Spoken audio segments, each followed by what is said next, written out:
Hello, hello, hello, and welcome to this edition of the Jolly Heretic. I have a very special guest for you today, which is Mr. Rudyard Lynch, known most widely as WhatIfAltHist, who does a very interesting channel on basically the rise and fall of civilizations and history and so forth. So, Rudyard, hello.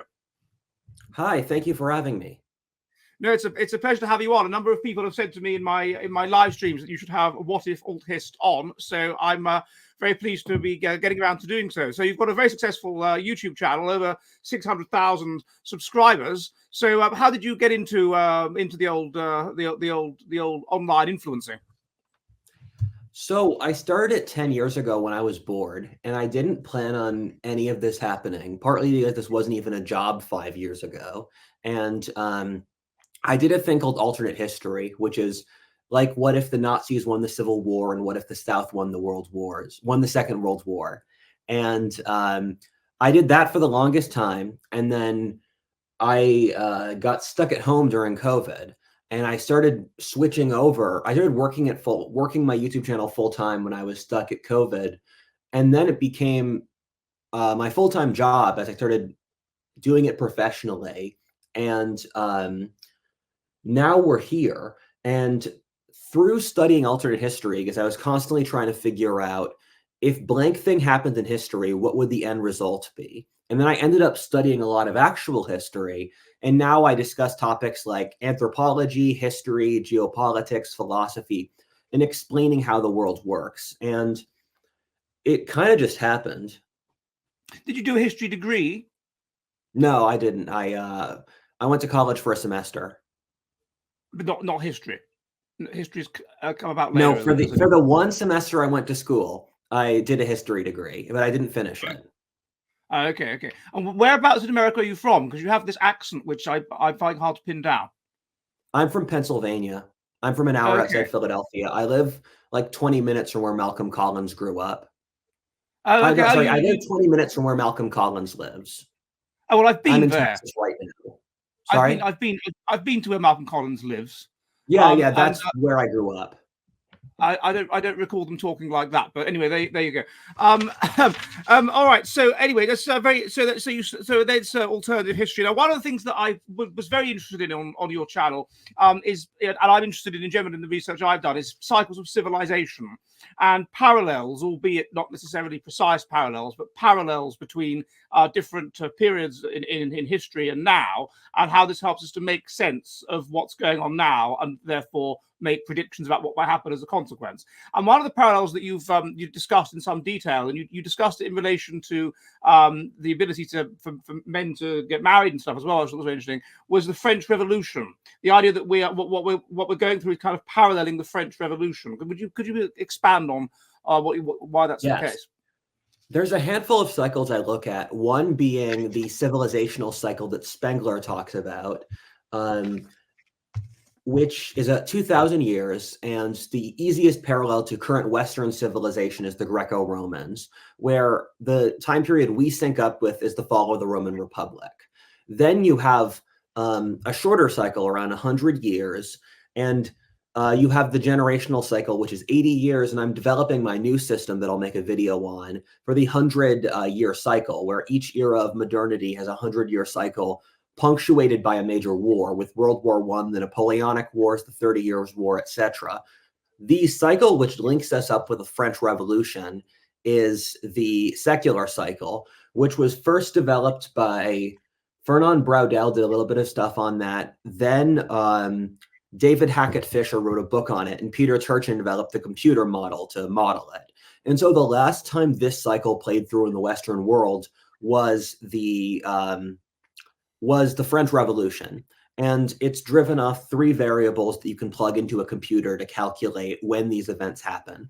Those being income inequality, average wages, and competition for elite jobs. And off these three variables, you can plug that data into a historic time period and predict the French Revolution, the fall of the Roman Republic, the Russian Revolution, the Black Death, the 30 Years' War. And these happen in rhythmic historic cycles that occur roughly every 250 years. So French Revolution, 30 Years' War, Black Death, Crusades, fall of the Frankish Empire. You could go backwards. So you've got the, so you're saying you've got the, sorry to interrupt. So you're saying you've got the 80-year cycle, the kind of Strauss-Howian cycle, where there's a war and Yes. a collapse, or whatever. And in that sense, we parallel 1929 or the 1930s. But then there's a further 250-year. I wasn't aware of this. A 250-year further mini cycle. Yes. Where we parallel the French Revolution, which is about 200 years ago. 200, yeah, about 200. And then is there a further one, or is it just the whole civilizational cycle after that year? Let me pull out the books I have for each of these. So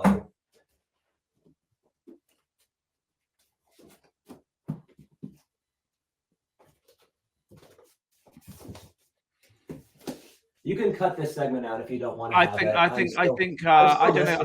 Sometimes when I think multiple cycles, and you have Spengler's, which is 2,000 years long, and that cycle stems from, it's a macro civilizational cycle. So the rise and fall of a civilization, and there have been 3 of those. There's the Mesopotamian Bronze Age cycle, the Iron Age Greco-Roman one, and the modern Western one.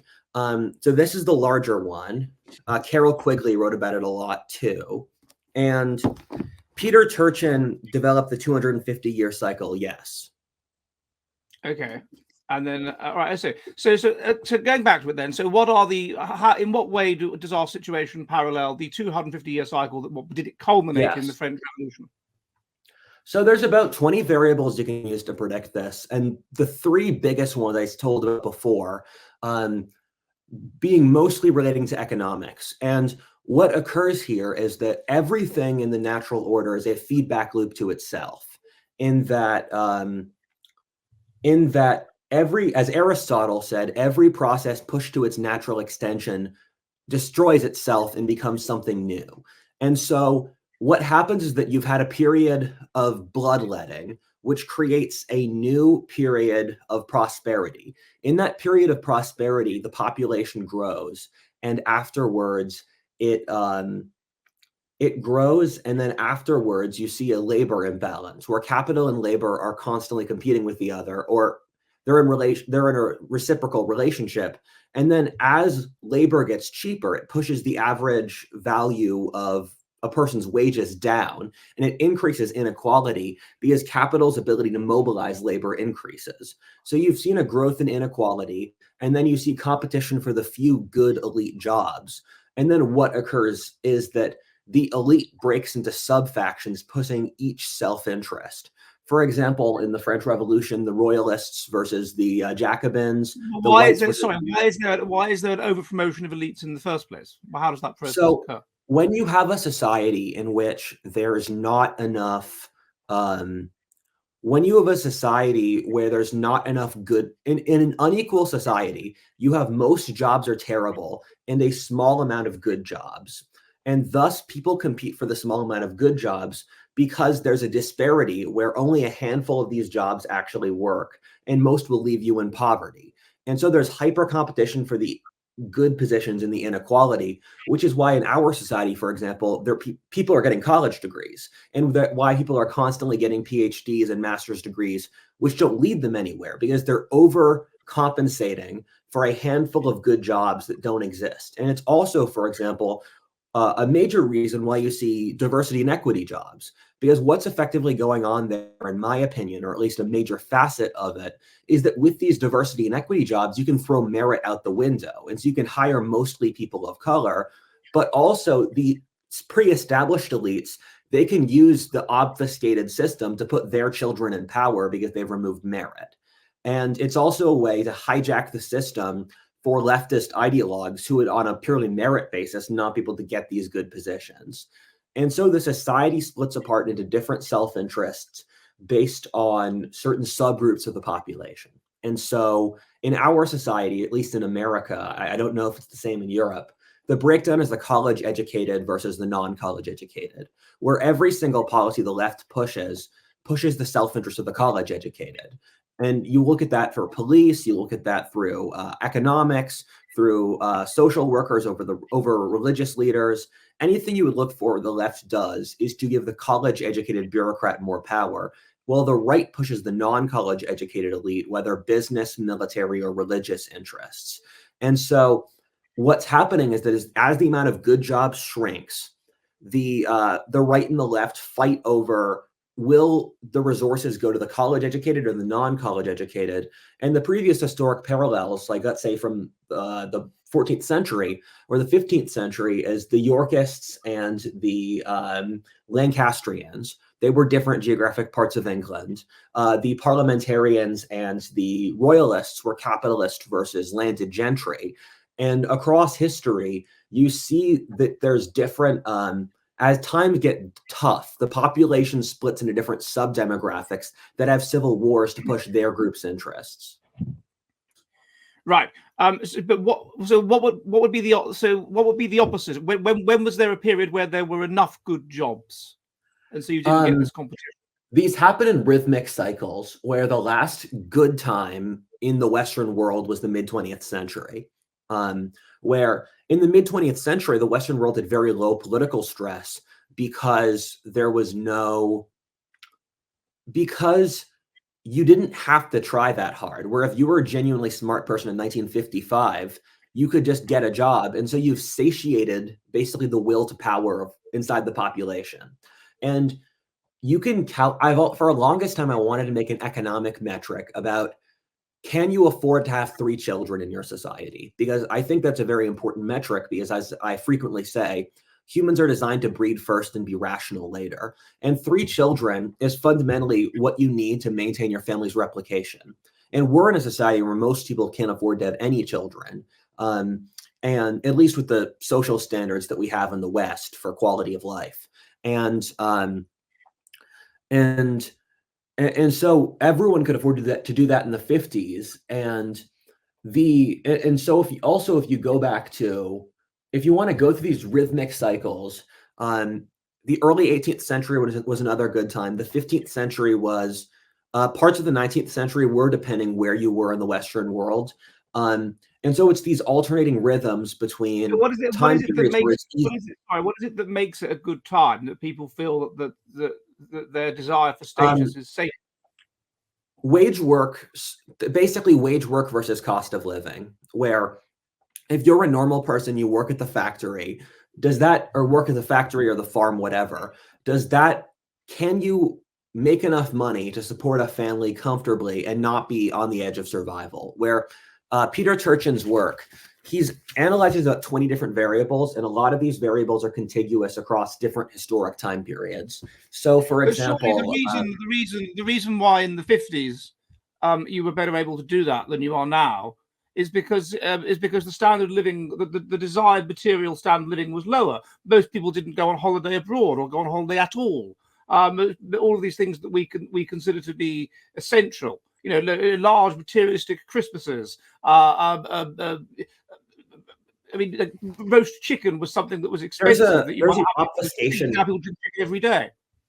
There's an obfuscation here in that luxury items became cheaper, but quality standard living stuff became more expensive. And Turchin is a great example of this. And I like looking at holistic variables as well as normal stuff like housing, where housing, healthcare, university, food, oil, all the basic essentials were incredibly cheap in the 50s. And also we've seen a push against labor vis-a-vis capital, where the supply for labor has exceeded capital by 40% over the last 50 years. And this has occurred for a significant amount of reasons, whether the supply of foreign immigration, women entering the workforce, automation, globalization. The elites have done every single thing they could do to lower the value of labor, because of course they do. It's inside their direct self-interest. And you can look at a bunch of other proxies besides that, where Turchin has developed 20 different metrics to compute rough well living. And you can see variables like average height, which even among white people has been in decline, average age of marriage, amount of sleep people get, rates of obesity, and rates of deaths of despair.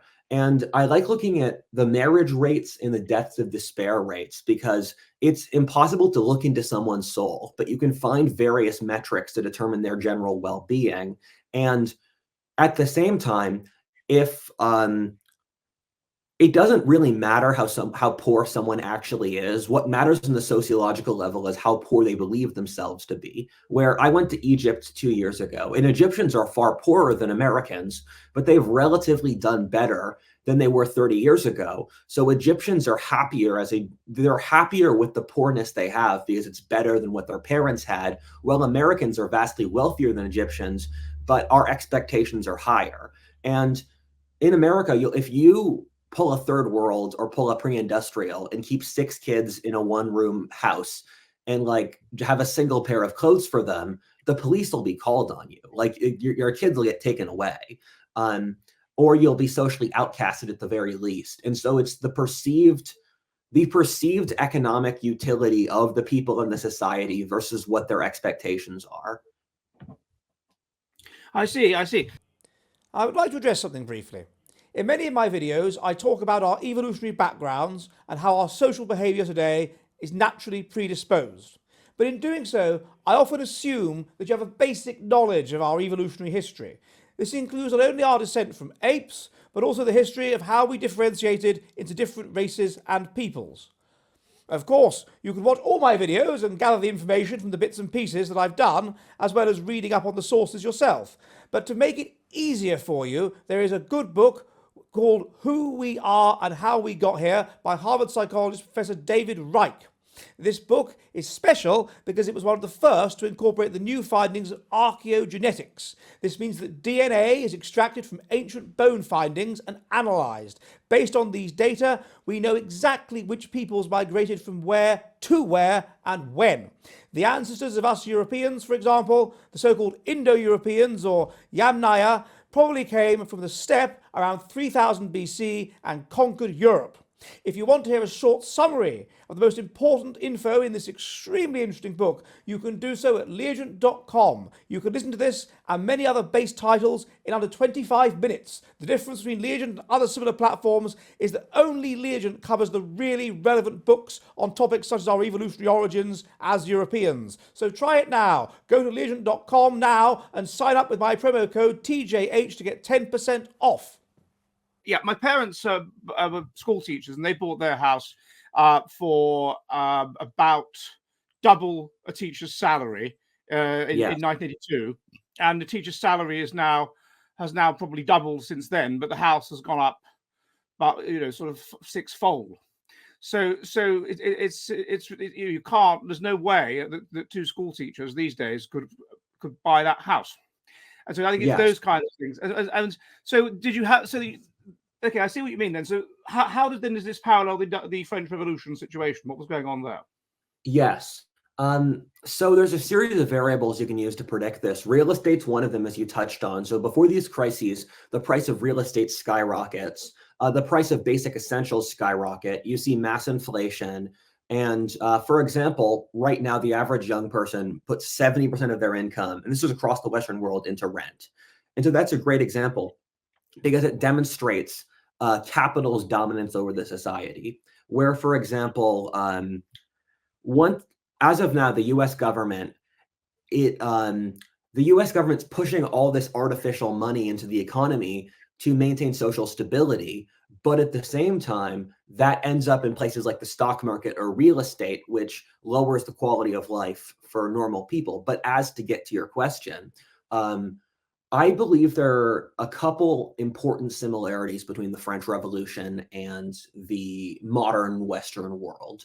I think especially so America, in that it always shocks me people don't realize that you have a ruling class which is completely disconnected from the populace and pretty stupid, and they don't comprehend that there is this giant demographic of young men who are basically incapable of achieving the things that they want for life, and the elite ritually humiliates them in every way possible. But in America, at least, the demographic that's that is being put down by the society is exceptionally well armed. And if you look at red versus blue America, conservative America, it has the military, the police, the gun owners, veterans, it has all the natural terrain and the geographic majority of the country. And so it always shocks me to compare how the elites just completely disconnected When from you say the that, but haven't they done potential quite use a lot? Sorry, haven't they made a lot of efforts to wokeify the police, to wokeify the army, and infiltrate it with woke ideas? Surely they have, haven't they? in the military in the US, the upper brass of the military has been wokeified while the ranks themselves tilt conservative. And it's comparable to the French and the Russian revolutions, where before those conflicts, the top ranks of the military were royalists, while most of the soldiers were pro-revolutionaries. And so when the revolution started, people listened to their colonels who agreed with them and were identifiable, not to the generals or admirals. And the thing is that in America, young men tilt 2 or 3 to 1 conservative to progressive. So young men are most of the fight in wars. Young men are the ones who fight. So if young men as a general tilt conservative, that means you have a massive imbalance of force. And just on a practical level, the left thinks masculinity, militarism, hierarchy, discipline, using force are moral wrongs. And it's hard to have a war when you think all these things are morally objectionable. Well, but they were prepared to go in and physically arrest the January 6th protesters and that sort of thing and put them in prison. I mean, that's using force. It's one of my friends, Kurt Doolittle, I think he's one of the most important thinkers of our time. And he's developed this whole theory that the left is toxic femininity. And it's really brilliant. And one of the points he makes is the left's main strategy is baiting into hazard. The left acts in a covert way to try to trigger the right to do something dumb so that it can then use legal force to say the right is dangerous and wipe out the right. And in situations, the left is willing to use force on a minimal basis in order to ensure their power, yet on a larger scale, they fold. Where, for example, they won't evict the homeless from city centers, or how do you orchestrate a military operation among leftists? They don't have anyone in their coalition who would fight except ethnic minorities, and I can't really imagine woke commanders organizing Black soldiers. It's just too much of a cultural difference. And there's no part of the left's ideology that allows them to actually use force upon their enemies. Yes, I suppose they use things like financial punishment and Yes. and social ostracism, sort of female tactics, as opposed to traditional male tactics. So all right, that's the point. Yes. So you've got a young men who are increasingly feeling that they can't get what they want, and Yes. But then couldn't it be argued that the kind of men that have a bit of conscientiousness, a bit of intelligence, and a bit of get up and go, they'll be much more likely to get what they want, and it will be the kind of men that can be distracted via bread and circuses or very realistic porn or computer games that don't get what they want, and they're not going to have much get up and go to fight anyway. So if you look at these wars and revolutions, what you generally find is most of the population is apathetic.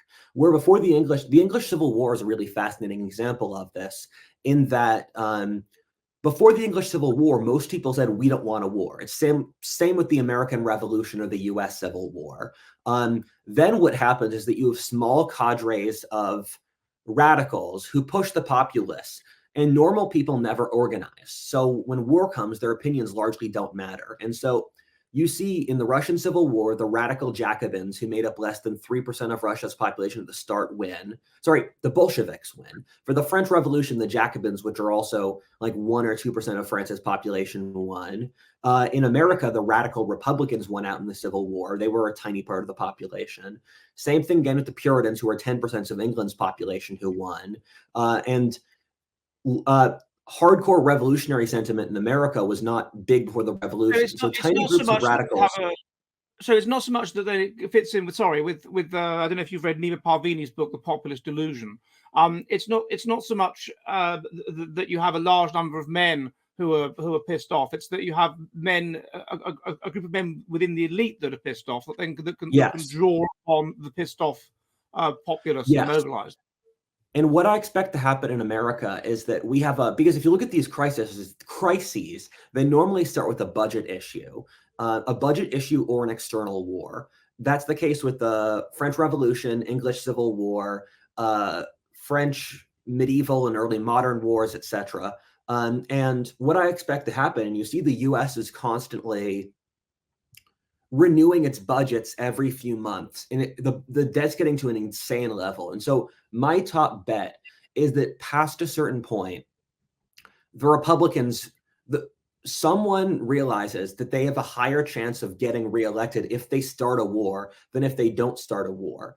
And frankly, I look at the US debt in the immigration. I don't think we can go another 4 years without having a war, because you just won't have a country left. And the left has been using short-term strategies to please the insane people at the heart of their coalition at the expense of the rest of their coalition. And so there's a couple of triggers, with the debt being one, foreign immigration being another, an external war being another, and there's like 5 more. I don't know exactly which one, but what I expect to happen is that the red states and the blue states, the red states form an independent government in Texas. Other red states support them. And the fascinating thing is that when Texas said no to Washington, the other 25 other states said they supported Texas over Washington in a 1-day period. And 10 of those states offered military support to Texas. And they said they'd send their soldiers to Texas to fight for Texas. And the fact that it all happened in a single day. And for wars, you see how many dominoes can fall at once, where there were about 15 places where World War I nearly started before it started. And what that signifies to me is that World War I had to happen. It was just looking for a place where the match could get lit. And once I see that many dominoes fall in a row, it means that there's an underlying energy there that's going to get tapped. And sorry, it's taking me a second to actually get to your point. What I expect to happen, small groups of radicals in each faction will conscript the normies. And so you'll basically have right-wing and left-wing ideological new elites form, and they will conscript normal guys off the bar floor who don't want to fight. Right. Okay. And how does this? So, what was this specific day when 25 states sided with Texas? When was this? That was with Greg Abbott's border issue, where Biden has been letting 15 million or 10, 8, whatever. We don't have good numbers.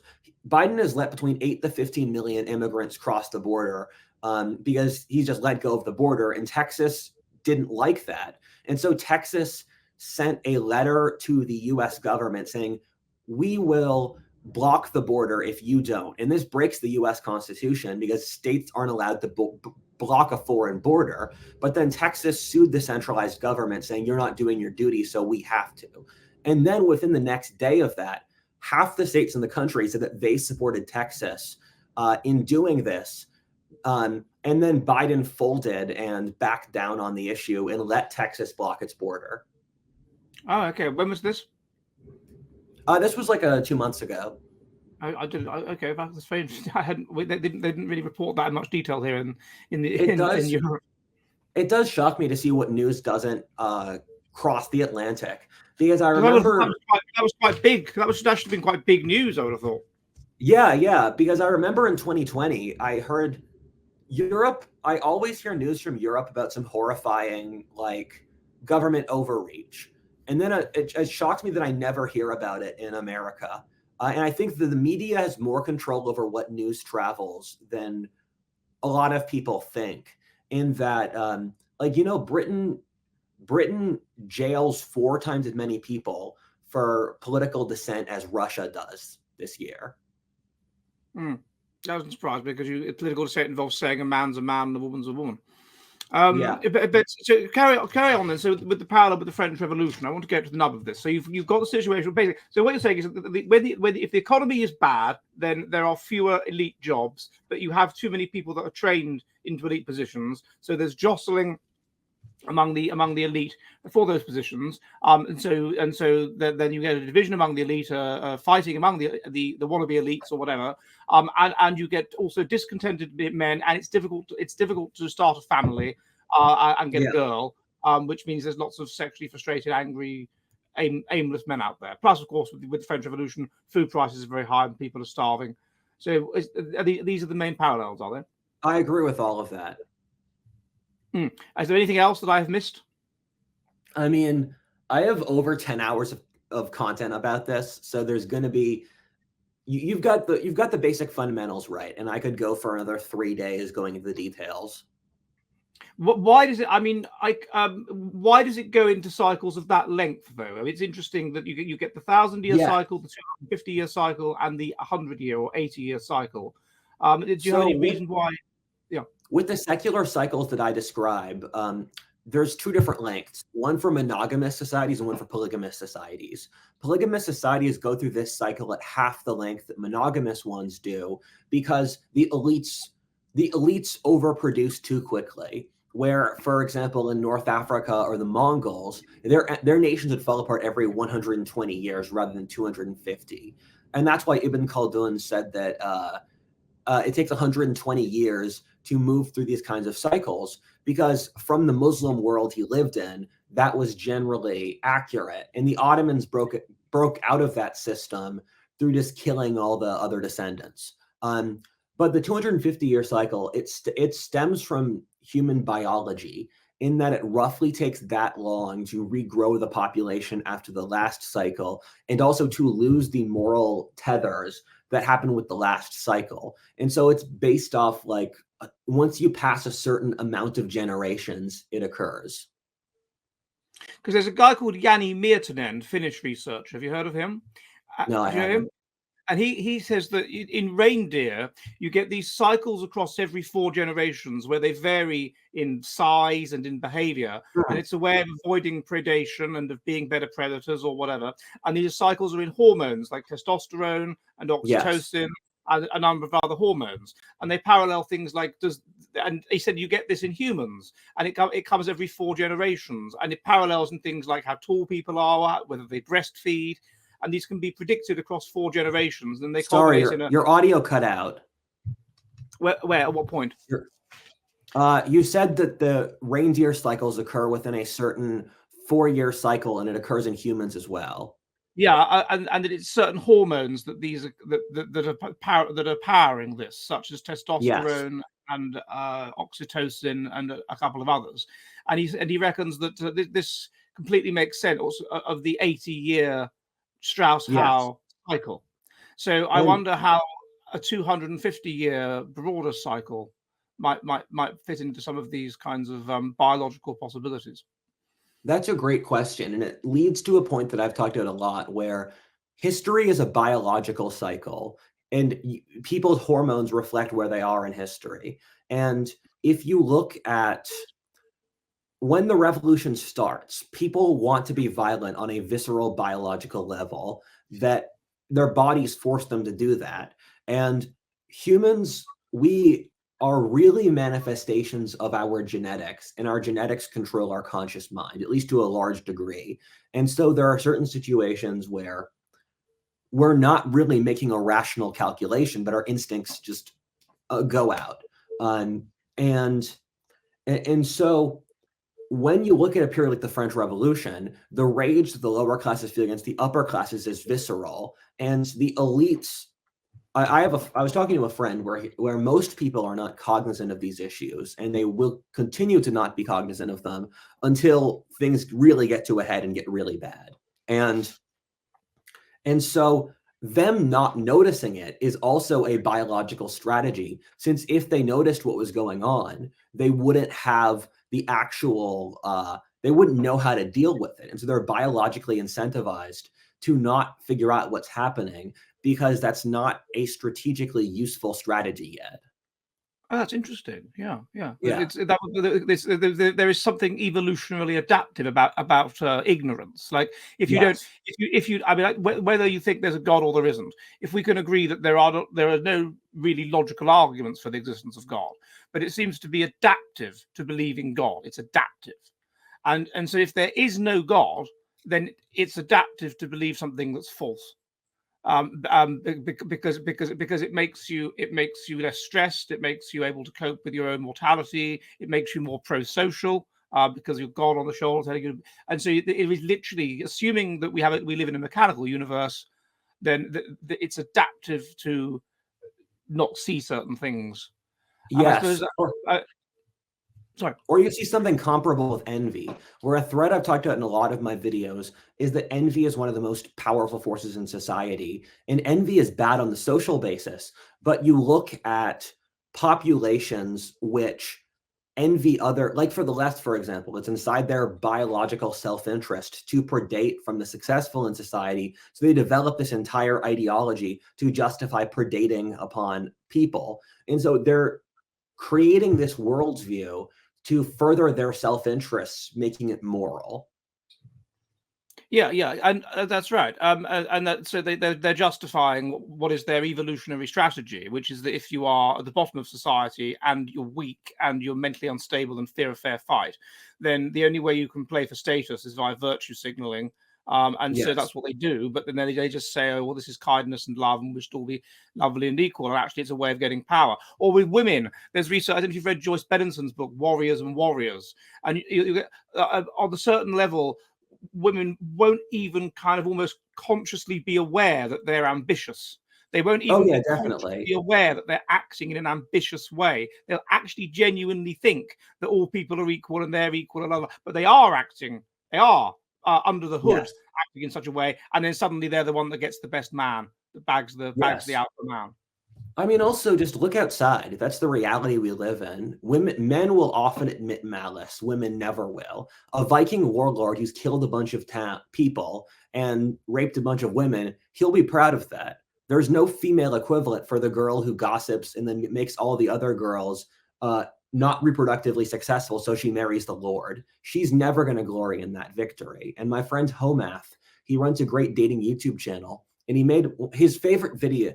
My favorite video of his is called Who's a 10, where he talks about why women like to say, we're all 10s, we're all beautiful.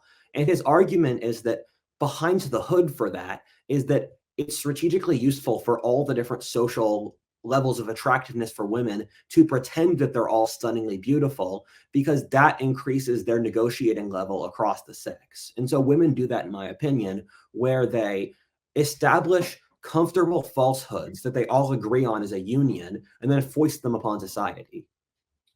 And foist them upon each other. Yes. While unconsciously not believing them.